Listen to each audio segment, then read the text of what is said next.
Way back in 1994, I was dreaming of getting into sports radio. I was an intern at 61 Country on Signal Hill in Kansas City, Missouri. I did pre- and post-game production work for Royals games. I loved it. But I also saw what it was like on the inside. There was enough for me to decide I wanted to be around a nicer group of workers and professionals. Here in 2022, 11 years, and with 750 episodes and 1,970 plus interviews into a show that I've created called Neon Jazz with musicians all over the globe, I'm reminded of why I made the right call. It's not the way I envisioned, but it's clear to me how and now. Covering the world of jazz music is the best gig. They are the brightest, most grounded, humble, and nice human beings on this planet. I guarantee it. Keep this in mind as I tell you this story. On May 2nd, 2022, after another dismal loss for the Kansas City Royals in St. Louis, losing 1-0 with their ace, Zach Grienke, on the mound. It was a rare afternoon game, and it extended a very ugly season the Royals have had this year. I get that. I love a winning team like anyone else, but I also realize that these are humans, athletes that are giving it their go, and things are likely to turn around. There's ups and downs. Per usual, during a losing streak like this, I tune into the post-game show, and the clouds are dark. It's ugly. The host of the show is named Josh Vernier. He's in a bad mood.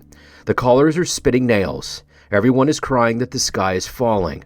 Sure, yeah, I get it. It's bad. Am I happy about the losing? Nah. Am I realistic? Sure. Minced with being an optimist. I was driving around with my 17-year-old son Miles, who has special needs, and within the last year, thanks to the pandemic in particular, he has been getting into the sports radio more and more. It fatigues me, the world of non-athletes going on and on. Mostly it is negative, narcissistic, and childish banter. It is something only one can digest for so long. But there are some entertaining moments, yet mostly it's a mirror of societal ills with the same rhetoric recounted, complaints, ego, macho-driven theories, and all of the stereotypical like. But I keep at it for Miles, and I know one day he will wear thin of it. And I'm sure this story is why.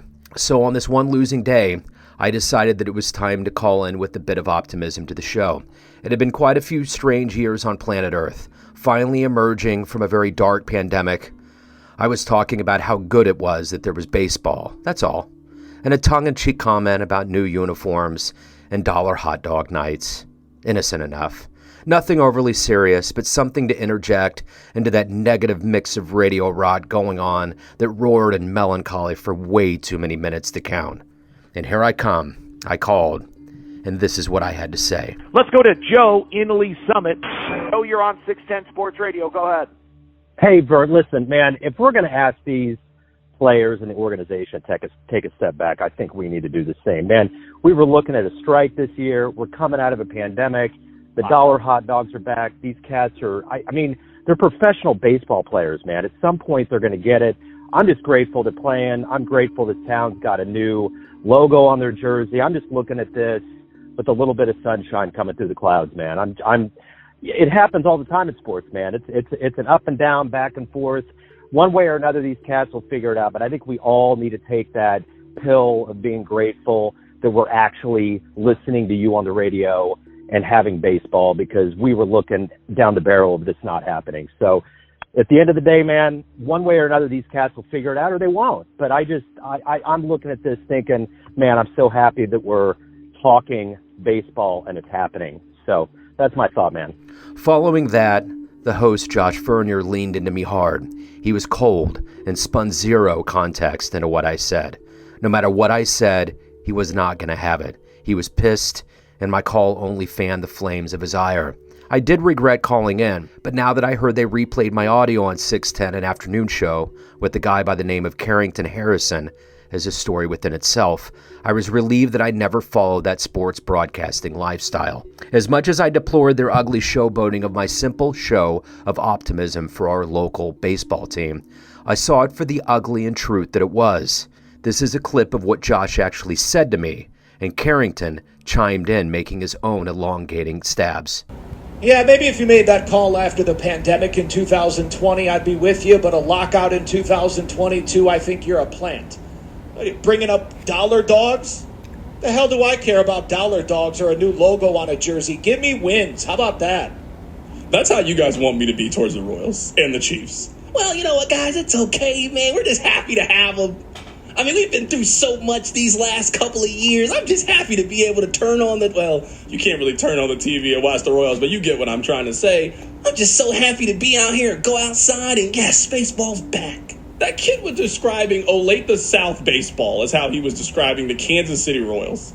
That just sold for $1 billion. Man, I'm just happy that they're back. It's dollar dogs. I mean, maybe they're good, maybe they're not. I'm just happy to be... What are you talking about?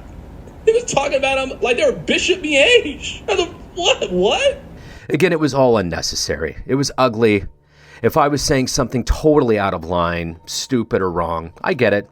I was trying to be positive on a radio show that was reeking of negativity. And this was my rebuttal, a retort, if you will. Your sports radio hosts are mostly mean-spirited non-athletes that have a chip on their shoulders. It's true, it's a display every day. You have some solid moments and some good folks. I think Jay Binkley at 6'10" is one of the coolest people out there. I've never met him. But mostly you are simply an elevator full of pseudo-geniuses talking about a profession you have absolutely no idea about. And that's being a full-on professional athlete. In my simple, optimistic call, defending athletes, the humans in uniforms, and us fans that have been through the pandemic, a looming possibility of a possible labor strike in 2022, we now have baseball. And I was ridiculed and mocked for celebrating that. Does that make any sense to any rational person out there? These sports radio hosts took delight in making light of my optimism, while my special needs son listened on in the car as we drove confused as to why grown men on the radio would take shot after shot at his dad trying to look at the bright side of things about something that is simply a game. I actually responded to the Royals host Josh Vernier via Twitter the night after the phone call. I was reluctant, but I did. I told him your show was ugly today, like your response to my call that was meant to spread a bit of good.